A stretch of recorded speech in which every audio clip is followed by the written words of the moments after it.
సింగరేణి టెండర్లపై విచారణ జరిపించాలంటూ కేంద్ర మంత్రి కిషన్ రెడ్డికి లేఖ రాశారు హరీష్ రావు. సిబిఐ లేదా సిట్టింగ్ జడ్జితో విచారణ జరిపించాలని, సింగరేణి టెండర్లను రద్దు చేయాలని డిమాండ్ చేశారు. టెండర్లలో అక్రమాలు, విధాన మార్పులతోటి సింగరేణికి వేల కోట్ల నష్టం వస్తోందని, సైట్ విజిట్ సర్టిఫికెట్ పేరుతోటి న్యాయమైన టెండర్లకు గండి పడుతోందని చెప్పారు హరీష్ రావు.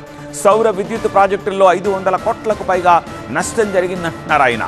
ప్రకాశం ఖని ఓపెన్ కాస్ట్ ప్రాజెక్టులో 1044 కోట్ల రూపాయల స్కామ్ జరిగిందని ఆరోపించారు. 30% అధిక ధరలకు పేలుడు పదార్థాల కొనుగోళ్లు చేశారని, అందుకు అధికారులపై ఒత్తిడి తెచ్చారని ఆరోపించారు హరీష్ రావు.